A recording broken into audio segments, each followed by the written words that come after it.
আমি কথা দিয়ে যাচ্ছি আপনাদেরকে, আমি যতদিন এমপি থাকবো, আমি, আমার ওয়াইফ, আমার পরিবার আমেরিকাতে কোনো প্রপার্টির মালিক হইতে পারবে না।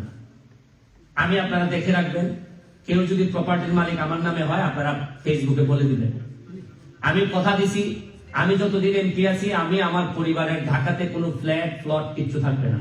আমার এখনো নাই, আমার একটা গাড়ি ছাড়া আমার কিচ্ছু নাই, আমার থাকবে না। কারণ সব সমস্যার মূল হচ্ছে গিয়ে দুর্নীতি। নেতাদেরকে নষ্টই করতে হচ্ছে গিয়ে টাকা পয়সা, এইটাই হচ্ছে সবচেয়ে বড় দুর্নীতির কারণ হচ্ছে গিয়ে এটা। কারণ আমি দেখেন যে পরিমাণ সম্পদের হাতছানি এখন আমার দেখা দিছে, 2 মাসে যদি 29 কোটি আইসা থাকে, এটা নাড়াচাড়া করলেই তো 4-5 কোটি সরাই ফেলা যায়। তো আমি দেখলাম যে আমি যদি টাকা পয়সা লুট করি, তাহলে এই এলাকায় কেউ বাঁচাইতে পারবে না। আপনারা যদি, আমি কখনো বিপদে পড়ি, পৃথিবীতে না থাকি, কখনো যদি একেবারে নিঃশেষ হয়ে যায়, তাহলে আমার পরিবারটাকে আপনারা দেখে রাখবেন। আর আরেকটা কাজ হচ্ছে গিয়ে, আরেকটা বিষয় হচ্ছে গিয়ে, আজ এইবারই আমার ইমিগ্রান্ট হিসাবে শেষ আসা। আমি আমার গ্রিন কার্ড জমা দিতে আসছি, সারেন্ডার করতে আসছি। যেহেতু আমি এখন বাংলাদেশে, যেহেতু আমাকে মানুষ মেম্বার অফ পার্লামেন্ট বানাইছে, এখন তাদের কপালের সাথে আমার কপাল মিলাই ফেলতে হবে। আমি এখন আরেকটা এসকেপ রুট রাখা আমার জন্য ঠিক হবে না, যে আমি বিপদে পড়লে আমি আমেরিকা চলে আসবো আর আমার এলাকার মানুষ থেকে যাবে।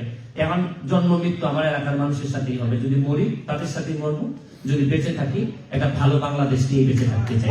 এবং আমি কথা দিচ্ছি যে জন্মের পরে যে বাংলাদেশ পাইছি, বা এমপি হিসাবে শপথ নেওয়ার পর যে বাংলাদেশ পাইছি, এমপি হিসাবে রিজাইন নেওয়ার আগে যে ভালো বাংলাদেশ আমি রেখেছি প্রতিনিধি, এবং আপনাদেরই এমপি হিসাবে আজকে মেম্বার অফ পার্লামেন্ট হিসাবে আসছি। আমার এইটাই আমার সবচেয়ে বড় পাওয়া। আমার কি দুঃখ জানেন, এমনই কপাল আমার, সারা জীবন ছাত্রলীগ করছি, যুবলীগ করছি, আওয়ামী লীগ করছি। এখন আবার আমার দলের কিছু কিছু লোকজনই বলে যে আরে ও তো স্বতন্ত্র।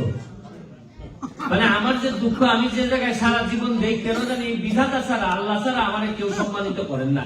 তবে আমার একটা বিশ্বাস, যাদের বিধাতা দায়িত্ব দেন তারা মানুষ সম্মান না দিলেও খুব একটা কিছু আটকে দেয় না, এটা আমার একটা বিশ্বাস। আমি আপনাদের এখানে শুধু ইফতারের আগে আমি বক্তব্য রাখার জন্য আসি না, আমি শুধু একটুকু বলতে আসতেছি, আপনারা আপনাদের মতো করে আমি চিন্তা করি, আমার বিশ্বাস আমার মতো করে আপনারা চিন্তা করেন। 2টা জিনিস পরিষ্কার, আমি মেম্বার অফ পার্লামেন্ট হওয়ার পর মাত্র 2 মাস সময় হয়েছে আমি মেম্বার অফ পার্লামেন্ট হয়েছি। আপনারা কি জানেন আমার এলাকার মানুষ, আমি জানি না আপনার এলাকার মানুষের কি অবস্থা। আমি 29 কোটি টাকা পাইছি মাত্র 2 মাসে বরাদ্দ। এবং আশ্চর্য বিষয় হচ্ছে আমার এলাকার লোক বিশ্বাসই করে না, কারণ গত 50 বছরে কোন এমপি বলেন নাই যে তারা যে 29 কোটি টাকা বা 20 কোটি টাকা 25 কোটি টাকা পাইছে। আমি আশ্চর্য, এইটাকে আমার বাপের টাকা, এটা তো মানুষের টাকা। মানে লুকালুকিটা কখন হয়, যখন মাইরা দেয় আর ধান্দা হয়। নাইলে আমারে দিছে রাষ্ট্র, আমারে টাকা দিছে, শেখ হাসিনা সরকার আমারে টাকা দিছে, এই টাকা আমার জনগণের টাকা, আমার 6.5 লক্ষ মানুষের জন্য টাকা। এই টাকা আমি প্রতিটা পাই পাই করে হিসাব দিব। এবং আপনারা দেখেন, আপনারা আমেরিকাতে বসে আমেরিকান পলিটিশিয়ান যারা আছেন তাদের ব্যাপারে কিন্তু আপনারা সুনাম করেন, যে দেখেন আমেরিকান পলিটিশিয়ানরা এই সামান্য একটু এলিগেশন আসলেই তারা রিজাইন করে, কোন তহবিল তসরুপের কোন ঘটনা নাই, এরা খুবই মাটির মানুষ। আমি বিশ্বাস করতে চাই, আমি আপনাদের সামনে একটা এক্সাম্পল তৈরি করতে চাই, শুনেন। আমেরিকান পলিটিশিয়ানদেরও তো পলিটিক্স এর পাশাপাশি এদের পার্সোনাল বলে, লাইফ বলে কিছু থাকে।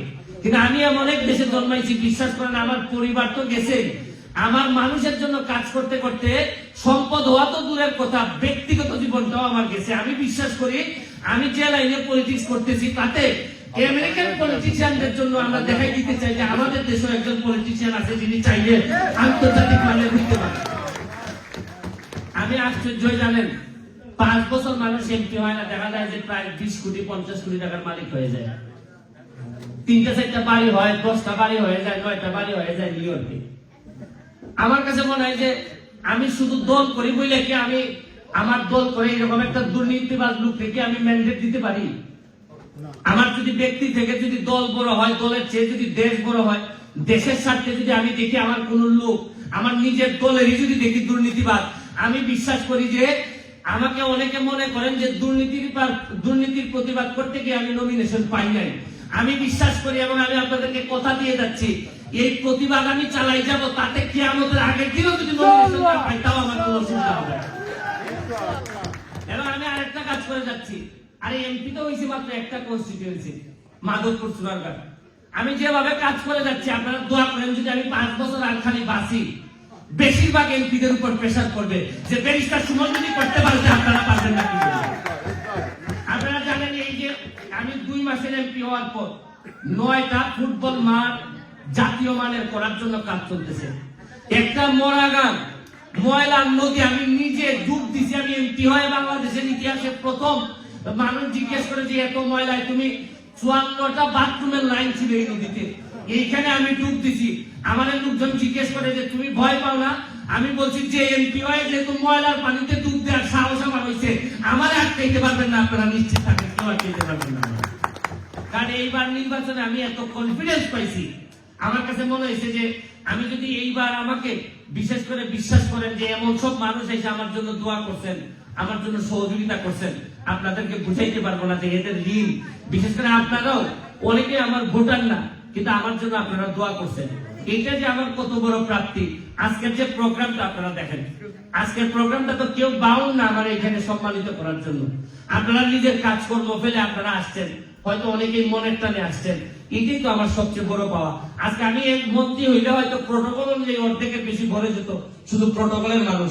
আপনারা তো কেউ এখানে প্রোটোকল প্রোটেকশন দিতে আসেন নাই, মন থেকে আপনারা আসছেন, এটাই আমার সবচেয়ে বড় পাওয়া। আমি আপনাদেরকে কৃতজ্ঞতা জানাচ্ছি।